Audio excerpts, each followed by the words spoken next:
We had several other people in the country, even among the Jews, the Zionists particularly, who were against anything that was to be done if they couldn't have the whole of Palestine and everything handed to them on a silver plate so they wouldn't have to do anything. It couldn't be done. We had to take it in small doses. You can't move 5 or 6 million people out of a country and fill it up with 5 or 6 million more and expect both sets of them to be pleased. We had several other people in the country, even among the Jews, the Zionists particularly, who were against anything that was to be done if they couldn't have the whole of Palestine and everything handed to them on a silver plate. If they couldn't have the whole of Palestine and everything handed to them on a silver plate. If they couldn't have the whole of Palestine and everything handed to them on a silver plate. So they wouldn't have to do anything. It couldn't be done. We had to take it in small doses. We had to take it in small doses. We had to take it in small doses. You can't move 5 or 6 million people out of a country and fill it up with 5 or 6 million more and expect both sets of them to be pleased. All right. All praise to our Heavenly Father, the Most High Yah, the great I am that I am, in the name of our Lord and Savior. Some of y'all call him Yahusha. Some of y'all call him Yahushua. Some of y'all call him Jesus. All right. So as y'all can see from that clip, all right, I showed it to you before, but we'll show it to you again. All right. That was President Harry Truman. You know what I'm saying? And that was right around in the 40s, you know, late 40s, 50s, somewhere around in there. Right at the time when the Zionists came down there to Israel. But he said the Zionists wanted all of Palestine. Not part of it, but all of Palestine. And that the United States government participated in giving the Zionists what they wanted. Now, he told you, we cannot, you know what I mean, just move 5 or 6 million people out and bring 5 or 6 million people in. We got to take it in small doses, right? You heard it right there. Came right out that man's mouth, right? So now we know who was behind them going in there to that land down in Palestine. It was the Zionists, right? The Zionists used the biblical narrative that God would one day regather the Israelites from all the place that he has scattered them to bring them back into the land. They used that biblical narrative to justify them trying to take Europeans, the same way they took Europeans and brought them over to America and took all of this land from the Native Americans, the same way they're using that lie to take, you know what I mean, the same way they were trying to use this lie, you know what I'm saying, of the Jewish people going home, right? The same way they're trying to use that to send Europeans down into another land that's occupied by somebody else, right? And to go in and try to take it over. You see? So this is basically a land grab. World domination is what they're really trying to do. You see? But the problem is they made a mistake. The Most High promised that land to the Israelites. Y'all know it from the Bible, but yet you don't care, right? But now, I saw this video by Lindsay Graham, and I've done a video on him before, and I want y'all, we'll talk about that at the end of this video. But I've done a video about Lindsay Graham because this guy here, right? I saw this clip, and this guy here, you know what I'm saying? He talks like he's the toughest person on the planet. You know what I'm saying? I mean, this is what they do. They just make up lies and lies and lies, and you're going to hear it through this whole video, because I took this whole clip and just broke it up. You're going to hear the whole time he talks about going over to Israel, and he never mentions the Most High Yah. He never mentions regathering of God's chosen people because this is biblical and all. He never mentions any of that. He's going to talk to you about the United States interest, right? What interest they have in going over there and standing with these people who then went down there claiming to be us and trying to take this land over, right? So let's go to the clips and then we'll come back and we'll break down every section. Yes, happy Hanukkah. No, it's okay. Hanukkah's going to be over Next year's Hanukkah. by the time I get it. Happy post-Hanukkah. It's the first day after Hanukkah. I hope everybody enjoyed it. So anyway, so I met with the Prime Minister today. I met with the IDF, intelligence officials from Israel. I met with our own military leaders over here, and here's my takeaway. While I celebrate the ceasefire, it was a major accomplishment. Having the hostages brought home was, in its own way, a miracle. 90 days after the ceasefire, Hamas is not disarming, they're rearming. 90 days after the ceasefire, they're consolidating power in Gaza, they're not giving it up. This is a problem. I do not believe it's possible to have a good outcome in Gaza with Hamas still armed. I don't believe you can develop part of Gaza and be successful if Hamas controls the other part of Gaza. So it's imperative we come up with a plan quickly, put Hamas on a time clock, give them a period of time to achieve the goal of disarmament. And if you don't, I would encourage President Trump to unleash Israel to go finish off Hamas. That's tough for our Israeli friends to hear. It's a long, brutal war, but you cannot be successful anywhere in the region until you deliver in dealing Hamas out of the future of Gaza and disarming them. So I learned that today. So I am hoping that we can change course before it's too late. The longer this goes with Hamas getting stronger, the worse it will be. So as you heard him just sitting up here talking about, how Hamas is such a bad organization and the United States government needs to set Israel loose on Hamas, right? And take them out so that you can go in and completely take over Gaza, which we know that that's what y'all want to do because Truman said that way back, almost 75 years ago, right? But this is what it says. Benjamin Netanyahu, you must understand, his government facilitated, right, for years. Prime Minister Benjamin Netanyahu's government, which is Israel, facilitated the transfer of hundreds of millions of dollars from Qatar into the Gaza Strip. Now, how many times are y'all hearing Qatar, right? Now, anytime they want to say, oh, somebody's getting Qatari money, Qatar is funding them. But y'all channel money through Qatar, right, into the Gaza Strip. A policy that critics and former officials argue effectively propped up Hamas, right? So y'all were channeling money from Qatar into Hamas, you see what I'm saying, down there in the Gaza Strip. So y'all the ones that basically set them up, right? The funding mechanism, suitcases of cash. Between 2018 and 2023, Qatar sent millions in monthly cash handouts to Gaza with Israeli approval, right? These funds were often delivered physically in suitcases through Israeli-controlled crossings. Official approval. In March 2025, reports highlighted a 2020 document signed by senior Israeli officials specifically encouraging Qatar to continue these transfers despite intelligence that funds were being diverted to Hamas's military wing. So they knew that the money was going there, right?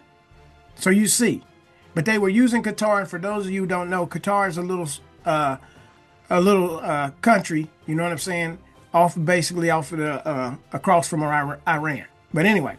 Humanitarian justification. Netanyahu has consistently defended the policy, stating that funds were intended to prevent a humanitarian collapse in Gaza by paying for fuel, government salaries, and aid for needy families. But he's telling you that that's what, because we were just helping people. We was allowing Qatar to help people, right? Really? But this is what people found out about it. Strategic rationale. Multiple reports and leaked statements suggest the funding was part of a deliberate divide and conquer strategy. Wait a minute. What? Why? They were trying to weaken the Palestinian Authority, the PA, okay? Those are the people who are in the West Bank for the most part, and they were the government of the Palestinians, right? So they funded this rival faction to the Palestinian Authority, the PA, which was Hamas, right? Because the Palestinian Authority was actually seeking to have a two-state solution where they would just divide the land, the Palestinians be here, Israel be here. But they didn't want that. So in order for them, to get, to weaken the Palestinian Authority, they funded Hamas so that, they could raise Hamas up and the Palestinian Authority would lose support. So this is what they did, right? So here we go. By bolstering Hamas in Gaza, Netanyahu sought to keep the Palestinian leadership divided, right? Making the Palestinian Authority in the West Bank a burden and Hamas an asset to prevent negotiations for a two-state solution. Direct statements. In 2019, Netanyahu reportedly told Likud party members, anyone who wants to thwart the establishment of a Palestinian state has to support bolstering Hamas and transferring money to Hamas, right? So they funded him, right? And he told everybody, you know what I'm saying? And we don't want this divided state, then we need to go ahead and support Hamas. But they knew what they was going to do later on, right? Consequences and investigations. 2025 updates. Shin Bet findings. In March 2025, reports from the Shin Bet, Israel Security Agency, implicated Netanyahu's policies, including the facilitation of Qatari funding, as a contributing factor that paved the way for the October 7th, 2023 attacks, right? So you basically was paying Hamas and all this type of stuff, and then you stood down and allowed them to go do what they did, so that now you got justification to go into Gaza, right? So they allowed them to hit so that they could come back and hit back a whole lot harder and take over that area, right? Qatar Gate scandal. In 2025, Israeli media reported on an investigation into two of Netanyahu's aides for allegedly receiving illicit payments from Qatar. Netanyahu was called to testify in March 2025 and dismissed the investigation as a political witch hunt. Intelligence warnings. Documentation surfaced in 2025 indicating Netanyahu was warned multiple times that Hamas was diverting millions from these civilian funds to its military operations, right? So, you know what I mean? How did Hamas get any money and all this type of stuff? See, they couldn't have it coming directly through Israel, so they was using Qatar, right? But this is how Hamas was getting all of their weapons and all this, so that they think they could step out and fight back and whatever. And now here you are basically telling everybody that Iran is the one that propped up Hamas when it was actually y'all doing it through Qatar, right? But see, they don't tell you all this stuff. So let's go back to Lion Lindsay. I celebrate phase 2 as a good idea. It won't work until Hamas is disarmed. Iran, they're up to no good. We obliterated the Iranian nuclear facilities. We did not obliterate Iran's desire to have a nuclear weapon. The regime hadn't changed at all. They still want to kill all the Jews, consider America the great Satan, and purify Islam. Are they regenerating their nuclear capability? Are they building more ballistic missiles that could hurt Europe and Israel? I don't know, but there's evidence that suggests they are. I would recommend, if there's credible evidence that Iran is going back into the enrichment business at other sites, that they're trying to build more ballistic missiles to terrorize Israel and maybe Europe, that we hit them before they can do that. The one thing I've learned about radical Islam, the only language it understands is force. So I am hopeful we can put Hamas on a time clock. All right, next let's go to an article from armscontrol.org, okay? Arms Control Association. And as you can see, this article was, originally produced in July/August of 2025. The Israeli-U.S. strikes on Iran, a strategic blunder. U.S. President Donald Trump's decision to join Israel's illegal military attacks against Iranian scientists and safeguarded nuclear sites represents an irresponsible departure from his earlier pursuit of diplomacy. It will increase the risk of a nuclear-armed Iran and erode confidence in the nuclear non-proliferation system. 3 days before Iranian and U.S. negotiators were to meet in Oman, Israel launched airstrikes June the 13th. So again, the United States negotiators and Iran were going there to have a meeting, right? To possibly, have talks and use diplomacy. Israel struck Iran, 3 days before to sabotage that meeting, okay?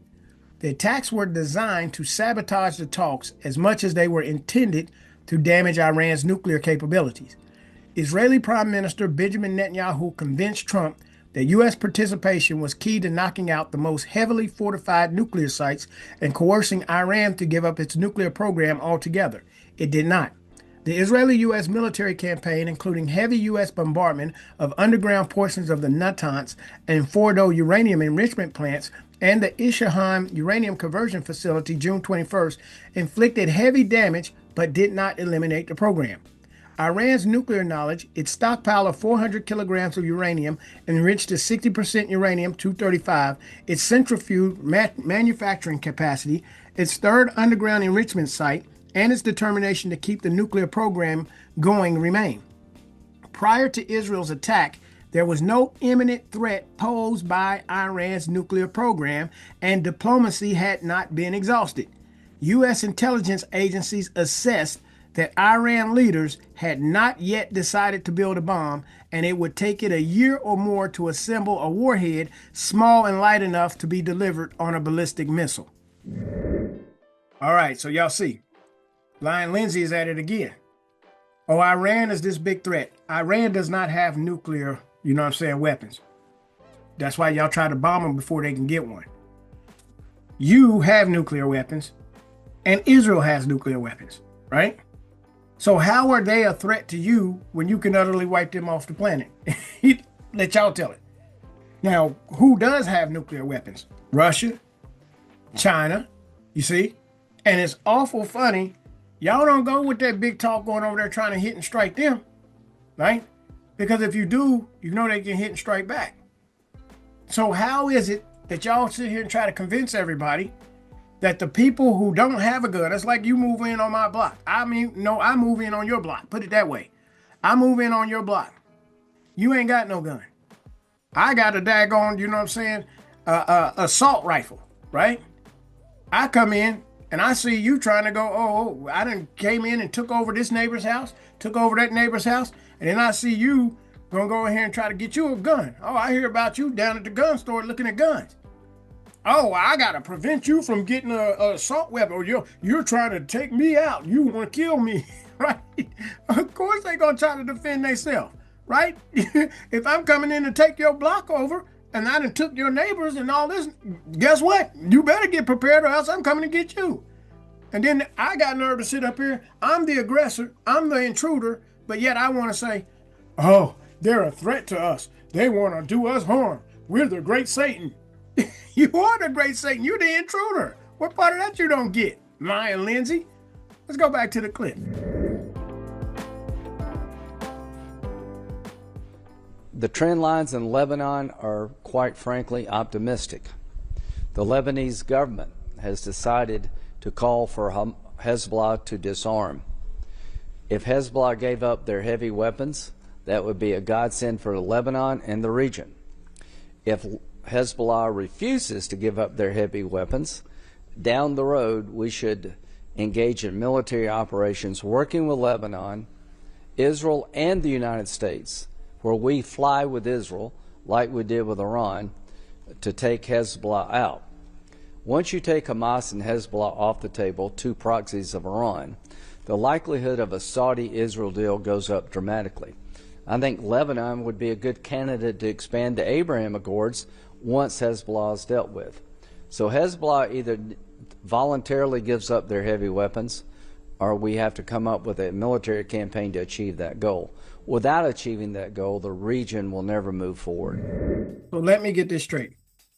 Hamas, lay down your weapons. Let us come in here and take over your land. Iran, lay down your weapons. Don't try to defend yourself against us. Lay down your weapon. Let us come over here and take the resources of your land. Hezbollah in Lebanon, you lay them down too. All right, so as y'all can see, this is Hezbollah, right? All right, so as y'all can see from the screen, Lebanon, right, sits north of Israel. Okay, so you see Israel here, and then you see Lebanon up here. Okay, so next we'll go to the AI overview, and we'll talk about Iranian support of Hezbollah. Okay. And what did we see? Yes, Iran heavily funds Hezbollah, providing hundreds of millions of dollars annually for its military, social services, and operations, acting as its primary benefactor and strategic proxy to project power and counter Israel, with funding channeled through various means despite U.S. sanctions, right? Even involving intermediaries like the UAE. This financial and military support includes weapons, training, and ideological backing, making Hezbollah a key part of Iran's regional influence strategy, as confirmed by leaders like Hassan Nasrallah and U.S. government estimates. I think they assassinated Nasrallah. I'm not for sure, though. But anyway, nature of Iran's support. Financial. Estimates place annual Iranian funding at over $700 million, covering everything from rockets and weapons to social welfare programs. Iran supplies advanced weapons, trainings through the Quds Force, and tactical guidance, allowing Hezbollah to build significant military capabilities. Ideological, Hezbollah shares deep Shiite Islamist roots, okay? So they basically are Shiite, Islam. So they are, have the same religion and goals with Iran, pledging allegiance to Iranian supreme leaders, reinforcing their alliance, okay? So, in layman's terms, if you are Iran and somebody comes in on your block, right, and you have some money and you see them, getting ready to take over the neighbor's house, you say you live across the street and down the street a little bit, but you see them getting ready to take over them, you're going to try to help that neighbor to fight them, because if that neighbor gets taken over, they done got somebody else, and now they're going to bring somebody else in there, and now I got more enemies that's coming down here, right, taking over my block. So now if I'm Iran, I'm going to go in here and I'm going to try to support that neighbor so he can fight you, you see what I'm saying, before you start taking out everything and then come get me, right? But now what they're trying to do is want to come down here and get me to take me out so that they can flip them, and then after that control the whole region. But we see what this is all about. This is these people's desire, Japheth, to come out of the north, out of his place, and go down here and try to take over the Middle East, right? But what they don't understand is you're going down here into the Most High's land that y'all ain't supposed to try to take. And for that, you will be punished, right? But nobody should have went in there, right? After they removed us out of there, they all should have kept their butts out of there, right? But no, they couldn't do that. They thought that they had conquered us and now the land can be ours. And we did Ezekiel 36 time and time again, so y'all already know what I'm talking about. But let's go back to Lion Lindsay.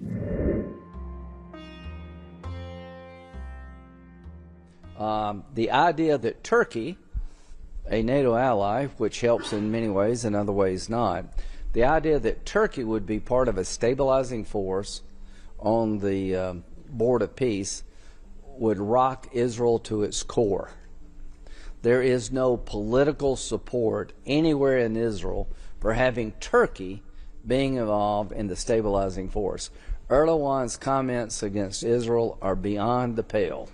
So if anybody's thinking about having Turkey involved on the ground in Gaza, you would create a massive problem for our friends in Israel. Not left, right, it's everybody would have the same view. All right, so as y'all can see, Turkey is even further north above Lebanon, okay? So I want y'all to understand this. And you can see, Turkey is supposed to be, the United States ally. But as you can hear from Lindsey Graham, Israel and the United States don't want Turkey nowhere down there involved. You know what I'm saying, in this. Why? Because the Ottoman Turks originally, was running this land until after World War I, when they lost control of it, when they lost the war. Let me show you. All right, so let's talk about the Ottoman Turks, okay? The Ottoman Turks were a Turkic ethnic group in Anatolia, okay? Let me show you Anatolia. All right, so that's the reason that I just showed y'all in the Google map, okay? But you see, where's modern-day Turkey? This is what used to be called Anatolia, okay? All right, so back to this. The Ottoman Turks were a Turkic ethnic group in Anatolia, originally from Central Asia. They migrated to Anatolia in the 13th century and founded the Ottoman Empire, in which they remained socio-politically dominant for the entirety of the 6 centuries that it existed. Their descendants are the present-day Turkish people, okay, who comprised the majority of the population in the Republic of Turkey, which was established shortly after the end of World War One. Okay. All right, so let's go down here to Ottoman Empire until World War One. The Ottoman Empire came to rule much of the Balkans, the Caucasus, the Middle East, excluding Iran. So you see they had the Middle East, and North Africa over the course of several centuries. So this is why you got, you know what I mean, the changing of the colors of the people, right? With an advanced army and navy. The empire lasted until the end of the First World War. You see that? When it was defeated by the Allies and partitioned. So then that's when they split up the Ottoman Empire. Following the successful Turkish War of Independence that ended with the Turkish national movement, retaking most of the land lost to the Allies, the movement abolished the Ottoman Sultanate on November the 1st, 1922, and proclaimed the Republic of Turkey on October 29th, 1923. Okay, so that map that I just showed y'all of the country of Turkey, that just came into being in 1923, right? The movement nullified the Treaty of Sevres and negotiated the significantly more favorable Treaty of Lausanne, assuring recognition of modern Turkish national borders, termed Misaki Milli. Okay, so anyway, all right. So the definition of a Turk: not all Ottoman Empire citizens were Muslims, and not all Ottoman Muslims were Turks. But starting from 1924, every citizen of the newly found Turkish Republic became considered as Turk. Article 88 of 1924 Constitution, which was based on the 1921 Constitution, states that the name Turk, as a political term, shall be understood to include all citizens of the Turkish Republic without distinction of or reference to race or religion. So you see, when you hear that chink in the Anna Kasparian or whatever, you know what I mean? And they call themselves the Young Turks, right? So now you understand where all that stuff comes from.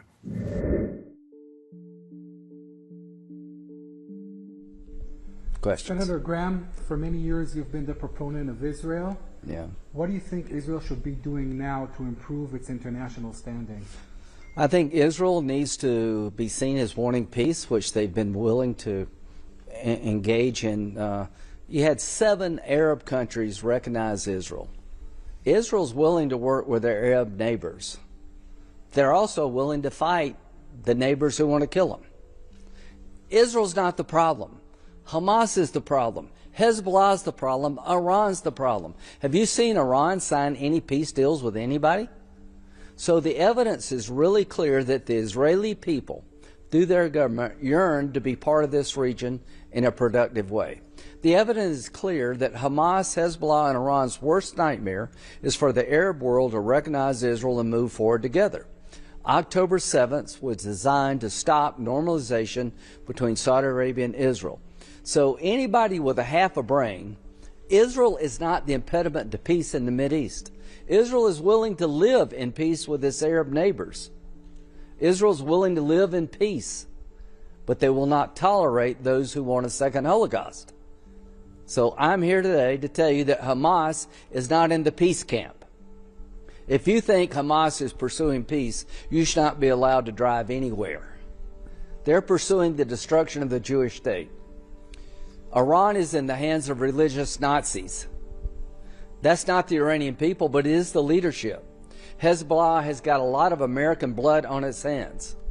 When you go to Lebanon, you go to Beirut, always go to a memorial to the Marines, 240 plus that were killed by Hezbollah trying to ensure peace.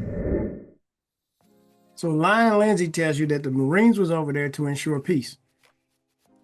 The Marines was over there to ensure a piece of those people's property, a piece of their land, right, that they were on. You know, y'all, you know, you see how it was like, oh, they did that to break up, you know, this agreement between Israel and Saudi and all this type of stuff. No, y'all did that, you know what I mean, with Hamas to break up the agreement between the Palestinian Authority. Y'all didn't want, you know what I'm saying, to divide this land up so that y'all can have peace. No, Truman told us. We got it on record. He already told us. Y'all wanted to go down here and take it all over. You have been hell-bent on taking it all over. And you're not just trying to take over that. You're trying to take over from the river of Egypt all the way to the Euphrates River. That's why you didn't destabilize Iraq. You're going in after Somalia. You're going after, Sudan, you know? Egypt, all of that area over there. You know what I'm saying? Because y'all want to try to make it look like it's biblical prophecy. That's the only justification you have to even do this. So that's why you had to take our identity. But see, now we know what's going on. So guess what y'all really doing is going over there clearing that all out for us. Because all them people didn't have no business going over there trying to get in our land, right? Nobody can be there except for the people that the Father promised that land to. You see what I'm saying? But we can't be there until we get back into right standing with him. But now that we're beginning to come around and beginning to understand, oh, all you Gentiles was coming down there to be judged. That's all that is, right? Let's go back to Lion Lindsay.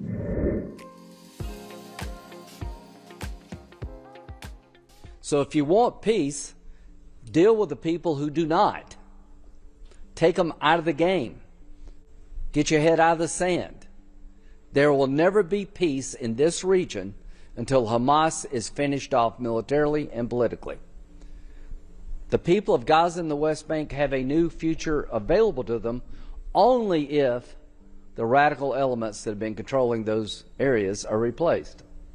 If you want peaceful Lebanon, you need to find a way to deal with Hezbollah because they don't want peace with Israel. They want to destroy Israel.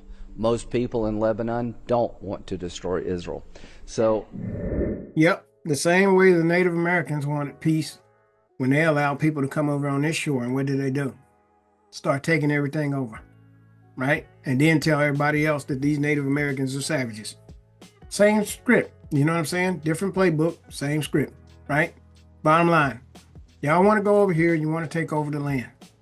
Now you got to turn people against them. And so that's the reason why on October 7th, you got to let them hit you first.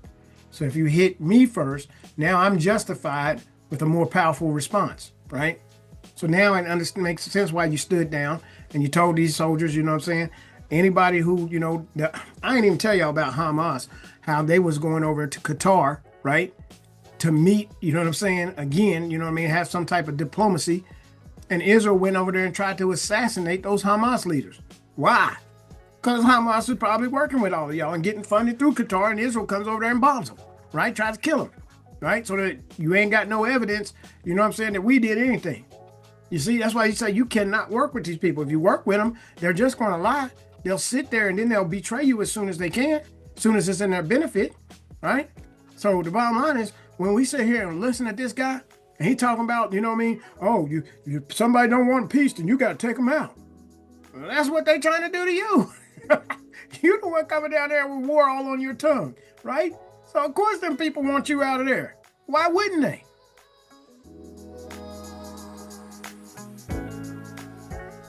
yeah, good. Senator Graham, you mentioned the Iranian rearmament. Yeah. Do you think Israel should launch another preemptive? I'll leave it up to BB, who's going to meet with the president next week. But here's what I'm advocating. Hit them as hard as you can, as often as you can, to make sure they can't develop a nuclear weapon to destroy the state of Israel and terrorize the world. Nothing has changed in terms of desire. The capability of the Iranians to build a weapon has been dramatically reduced, but not their desire. The capability of Iran to attack Israel has been reduced, but not their desire. So if you see an effort to regenerate the enrichment program, hit it. If you see an effort to build more ballistic missiles to terrorize Israel that may one day get to Europe, hit it now. To those who want to watch these problems get worse and say you love peace, no, appeasement does not lead to peace. The Iranian regime, in my view, is a religious theocracy bent on the destruction of Israel, purifying Islam, and attacking America. And nothing's going to change until they change. If you don't see the mind of a megalomaniac talking to you, I don't know what is. And they think they're so smart, and yet they're so ignorant. If you go down there and you could take over Iran, so you did. You bombed Iran, you killed all them, and took them and put in a puppet government. Now you're right next door to Russia and China. What you think is going to happen? You think Russia and China are just going to let y'all just keep encroaching on them? You think that they ain't preparing for you? They see what you're doing? That's like I said, if somebody came in, moved in on my block, oh, okay. Well, you sit busy over there messing with them. I'm over here and I'm stockpiling my stuff. I'm stockpiling weapons because the minute that you come in with your thieving selves trying to shake hands and say, oh, hey, neighbor, whatever, da-da-da, I'm gonna hit you first. You see what I'm saying? I'm gonna blast you out the frame, right? So the bottom line is, you going over there, y'all just trying to encroach closer and closer over there to China. You know what I'm saying? You trying to get over there closer to Russia. Sooner or later, you know what I mean? We already know y'all not gonna be able to take them people out. You see, and that's why you're gonna see this nation rise against nation. You know, and ain't gonna be no peace, because these people are taking peace from the earth, because they are in their zeal to try to run and control everything, and then think they can look somebody in the face, shake your hand, lie to you, make a vow with you. Oh, well, we're going to keep peace and we're going to be this, da, da, da. Everybody's hip to your games now, right? So all them people, y'all going around there, what you going to do? Try to take over that whole region, all of Islam? You think just because you take out Iran, that's going to stop everybody else? Saudi Arabia know what kind of person you are. They just playing a game with you, right? When people don't like you, and you sit up there think that you can go in here, oh, well, if you don't like us, we'll kill you. Well, everybody bleeds blood. Eventually, they're going to get you. You see what I'm saying? You can't keep going around here taking everybody's stuff and then think people ain't going to turn on you. Why you think every empire always collapses, right? But see, these megalomaniacs, they don't understand nothing like that. They ain't got no common sense. All they are is a bunch of bloodthirsty devils, right? And he's part of them. Let's go back to Lion Lindsay. Senator, so we've been hearing a lot of anti-Israel voices throughout the world, throughout the Western world, Yeah. and even throughout the American right. This is rather new, Yeah. very strong anti-Israel sentiment. What do you think about it? There is not a strong anti-Israel sentiment in the Republican Party.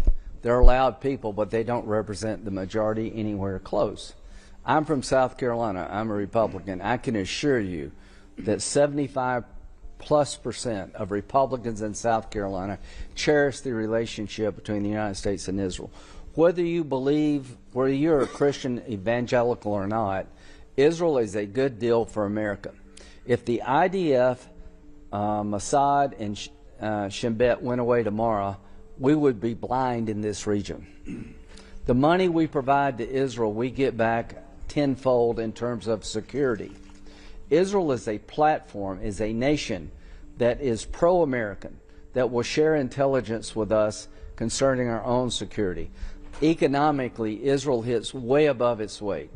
From an American point of view, Israel is a great economic partner, particularly in the AI space. From a national security point of view, if we had to replicate what the IDF does in fighting terrorism, we couldn't.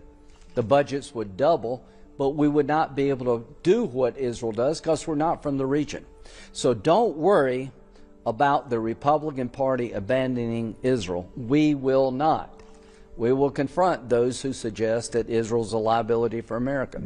So you see, the Republican Party, we will not, right? And you notice, he's like, even if people weren't evangelicals or whatever, he don't care, right? You know, these people are starting to turn on Israel. They're just being loud, right? You know what I'm saying, right? All because they know they got to do Israel's bidding, because this is bigger than the people in Israel. Israel is still just being set up by the synagogue of Satan, right? This goes beyond these people, you know, Netanyahu and all this kind of stuff, you know? You start getting to the people who really run in this world, the spiritual wickedness in high places. These people who done given themselves over to Lucifer, the satanic devil worshipers, right? So the bottom line is, they're the ones who's pushing all this agenda. And these little puppet politicians like Lion Lindsay, they got to get out there and they got to perform. You got to act. Here's the script. Read it, clown. You see what I'm saying? That's how they treat them, right? So the bottom line is, they sit there, act like they're a representative of the people. Another lie. You don't represent the people of South Carolina, right? You represent your master, who's going to tell you, get out there, Lindsay, here's the script, and this is what you say, right? And you better not say otherwise, right? So that's why he ain't going to sit up here and tell no truth, right? So the bottom line is, yeah, he's going to do what they told him to do. Simple as that. Let's go back to the clip. When it comes to America, Israel has taken a hit, but it has all over the world. This is a war of television. You're winning on the ground, you're losing in the air, television-wise. Focus on achieving your war aims. The war aims is not genocide. If Israel wanted to kill all the Palestinians, they could. Hamas wants to kill all the Israelis, they can't. Hezbollah would kill everybody in Israel if they could. Nobody in Israel wants to kill everybody in Lebanon. Hamas is not distracted, though. They need to be, they're on their back foot. I celebrate the weakening of Iran and Hamas, but finish the job. So you asked me a question. I think support for Israel is strong in the Republican Party. I can't imagine a nominee in 2028 being the Republican nominee. If you want to run for president as a Republican in 2028 and you don't show strong support for Israel, I don't think you can win. To our friends on the Democratic side, I hope you'll up your game. I hope you'll realize that Israel's not the problem. The problem for peace is not Israel. Israel signed an agreement with 6 Arab countries. The problem in the region is Iran, Hamas, and Hezbollah. They're the ones that want to destroy Israel. So y'all see, he just keeps telling it and telling it and telling it. If you want to run for politics, you can't be against Israel, right? And we know that AIPAC was supporting both Democrats and the Republicans. But he just told you, right? When he talked about Israel's strategic alliance with America. Oh, Israel provides us with intelligence. So Israel's like your little spy agency? Is that what you're saying? Right? Any which way you cut this, he keeps on running his mouth and telling all this, but he's got lie after lie after lie. And then he's sitting up here telling you, you know what I mean, this ain't got nothing to do with the Bible. You can see he ain't said nothing about the Bible the whole time, right? Because to him, that ain't got nothing to do with anything. What this is just about U.S. interest in the Israeli, you know what I'm saying, Zionist state, that they need to be over there so that they can have their foothold in and over there in that region, right? They don't believe in the Father. They don't believe in the Most High Yah, right? They just think they can go do whatever they want to. Satan got them all messed up in the head, right? But needless to say, because of their covetousness, because they think they can go all over the world and take other people's lands and then sit up here and make everybody else have to bow down, and now we're in control and we tell y'all what to do. No, the Most High is going to tell you what to do, right? And he's going to set the true Israelites back in the place where we're supposed to be, right? So it's only a matter of time. Go ahead and do what y'all got to do, right? It's all written. It's all prophesied. Y'all ain't doing nothing but fulfilling prophecy. Let's go back to the video.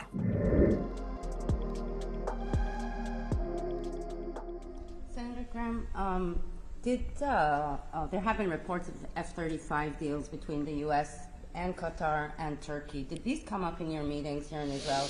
And Israel's have you heard concern from Israel's quality military edge? And another question on that note, will there be another MOU between Israel and the United States? As to a military edge required by law, I want to make sure that happens. We've got good allies throughout the region. We're going to sell F-35s to Saudi Arabia. I'm okay with that. I think giving Turkey the F-35 would be a mistake, but they're part of NATO. So what should Israel do? Should they have stronger relationship with the United States or not? People are talking about, some of my closest friends here thinking that Israel should wean off support from the United States. That to me would be a mistake. Let me tell you why. The narrative being sought out there is Israel is isolated unlike any time since its founding. Even America is turning on Israel. What I would do if I were an Israeli politician, I would seek the strongest MOU possible to counter the narrative that America is going nowhere. All right, so I already know a lot of y'all are like, what is an MOU? Okay, so let's go to AI overview. An MOU, Memorandum of Understanding, is a formal document between two or more parties that outlines their shared intentions, objectives, and plans for working together, acting as a handshake on paper to establish common goals, though it's generally non-binding. Okay, so you can break it, basically. You know what I mean? Which is how all these people do. They'll shake your hand, smile in your face, and then they'll break that very agreement that they have, right? So unlike a formal contract, and serves as a blueprint for future agreements. What agreement, right? When you're going to break it, you're a covenant breaker. You're not to be trusted, right? It details roles, responsibilities, timelines, and processes, often before a legally enforceable contract is drafted, ensuring mutual understanding and commitment to cooperation. So basically, you're not entering into a legal contract. You're just basically saying, oh, okay, yeah, we'll do this, but if I need to break it, I'll break it. All right, so next let's go to AI overview and let's talk about the MOU that Israel and the United States already have, okay? The United States and Israel operate under a 10-year Memorandum of Understanding, so that's currently going on, MOU. For military aid, the current one signed in 2016 under Obama, yet they act like Obama was the worst thing ever for Israel, right? For fiscal year 2019 through 2028, committing 3.8 billion annually. You see that? So the United States is committing 3.8 billion annually, 3.3 billion in foreign military financing, plus 500 million for missile defense, for a total of 38 billion, right? Reinforcing Israel's security with recent supplemental aid given post-October 7th for its defense systems like Iron Beam and Iron Dome. So it ain't just that which they had agreed to commit. They've been going back and committing more, right? Giving more money there, right? With recent supplemental aid given post-October 7th for defense systems like Iron Beam and Iron Dome, with experts discussing future agreements. So this is what Lindsay's talking about, right? We need to make a more solid agreement, right? We need to pledge more. Duration. The current pact covers fiscal years 2019 to 2028. Funding. It pledges 38 billion over the decade, structured as 3.3 billion a year in foreign military financing for Israel to buy U.S. defense items, 500 million a year for cooperative missile defense programs like Iron Dome. Purpose: to maintain Israel's qualitative military edge and counter regional threats. Okay, so basically the United States is over there propping up their little spy agents, you know what I mean, to make sure that don't nobody touch them. But this is coming off of what people think is the American taxpayers, right? Because where y'all getting all this money from, y'all say we in debt, you see. But the bottom line is, most of your money that you're paying taxes on, that goes to pay the interest owed to the Federal Reserve, which is run by the bunch of Ashkenazis anyway. So they still ain't even telling you all the truth about that. Let's go back to Lion Lindsay.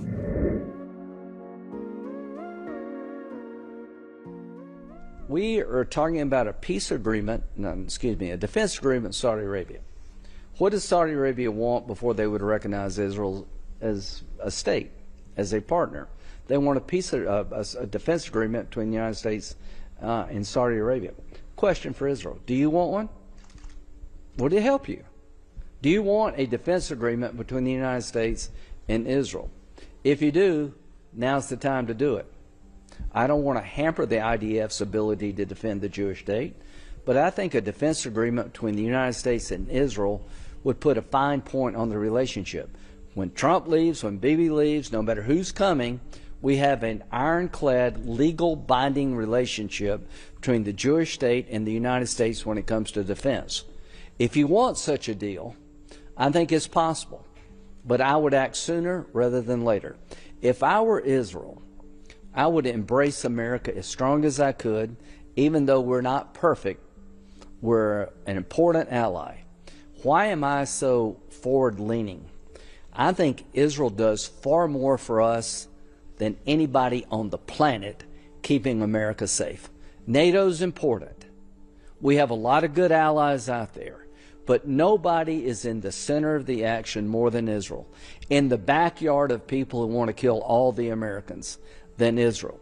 From a United States point of view, it is in our interest that the Jewish state thrive, survive, thrive, become potent on the military side, and become an economic power.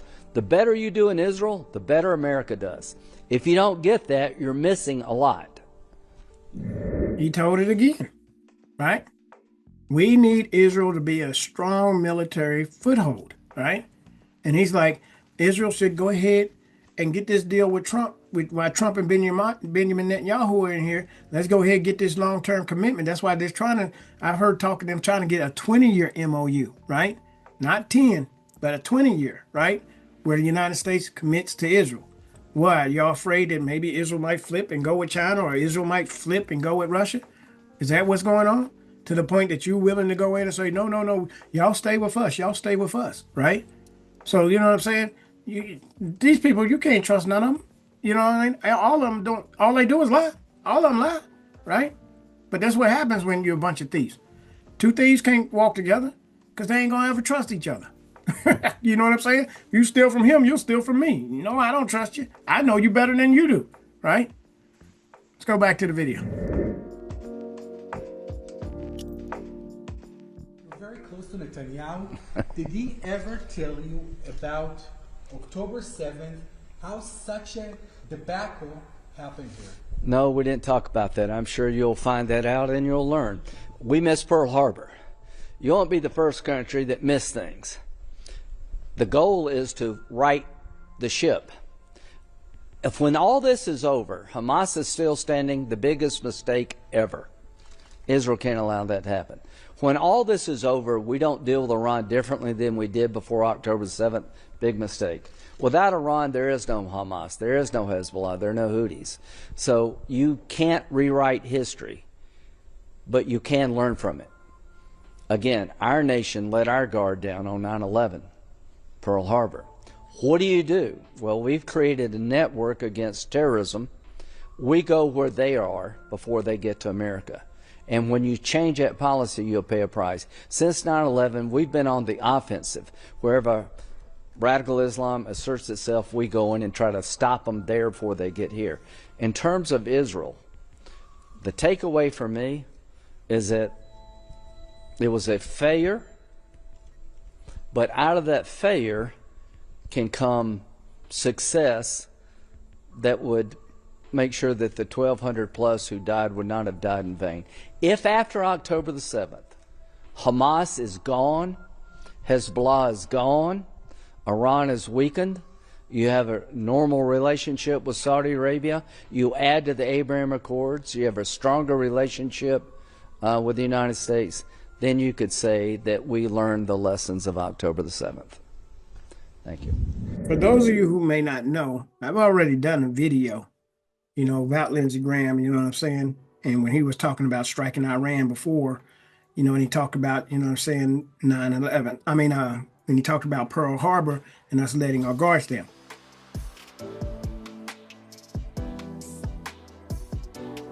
Because basically with Pearl Harbor, supposedly, allegedly, the United States allowed that attack to happen so that they could enter, right, into the war, World War II, okay?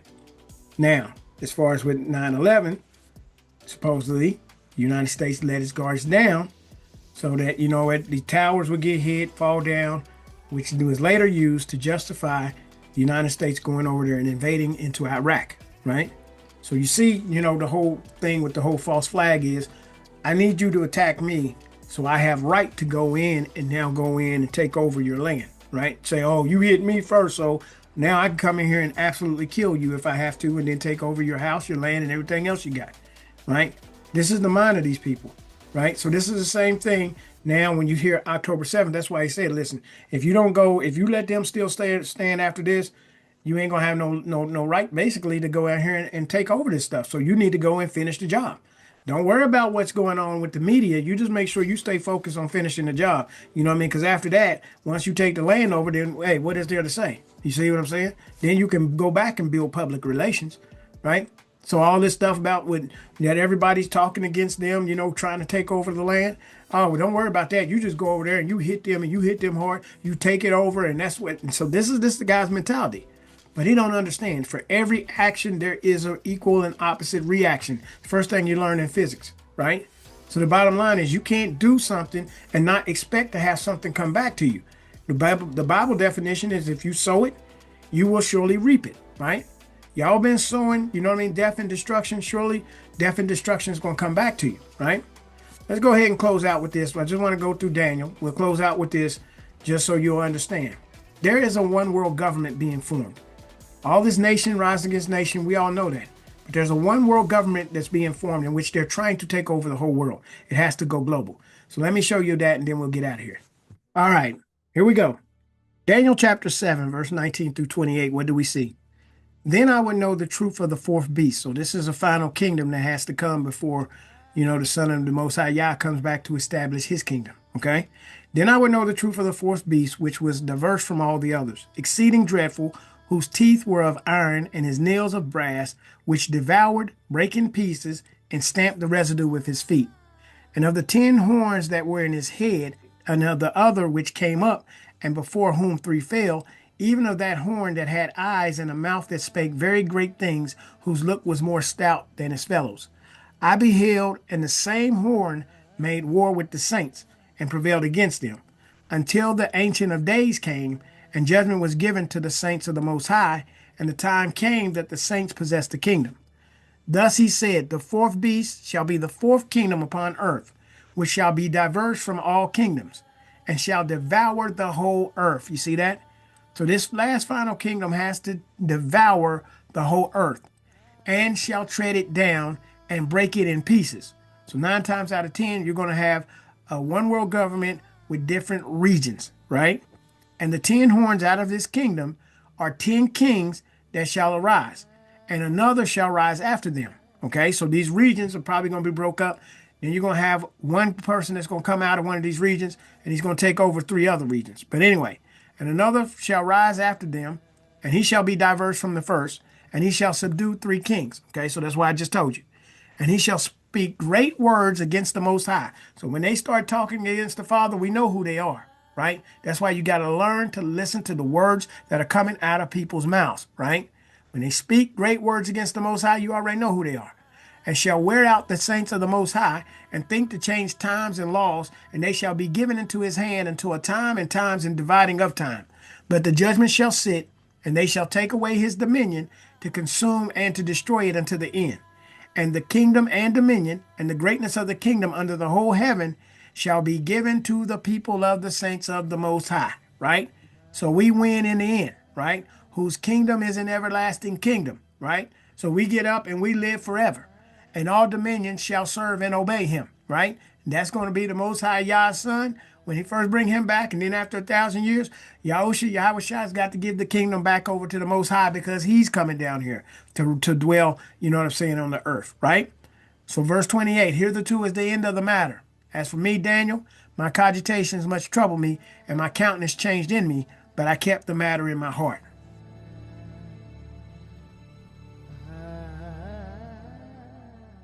All right, so that basically concludes the matter, right?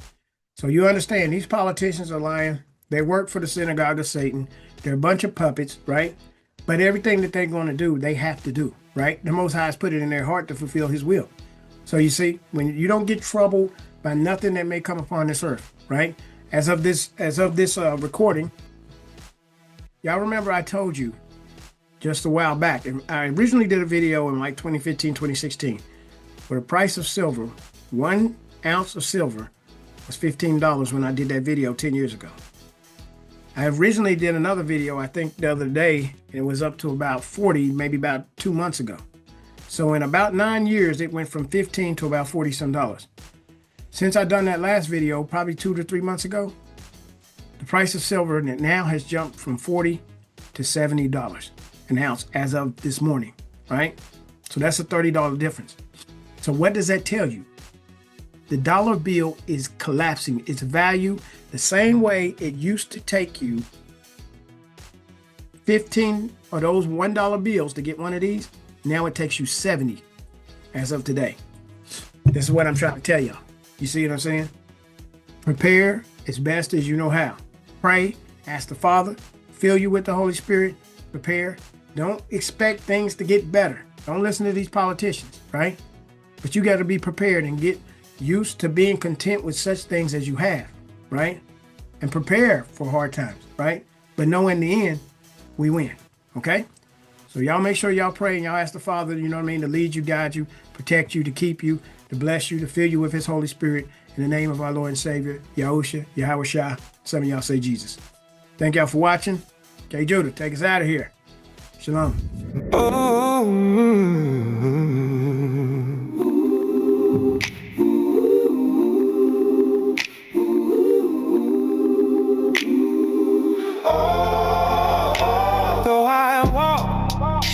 Through the valley of death, shadows whisper, still in my breath. The ground feels cold, like it's alive. Each step a battle, just to survive.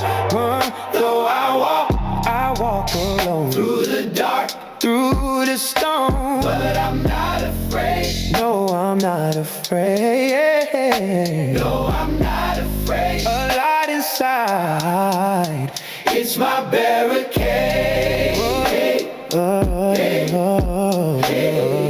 The trees, they they bend and creep. The wind, it howls, the future bleak. Yet my heart beats loud, a steady drum. It tells the night I won't succumb. They can't break me, no they won't, no they won't. My soul's on fire, they don't know.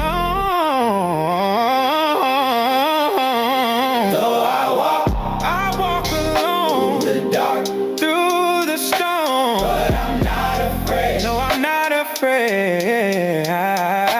No, I'm not afraid. A light inside, it's my barricade. Fear is a shadow, it clings to the weed. But I got a voice, and I let it speak. Mountains crumble, the skies might fall, but I'll rise up, I'll rise through it all.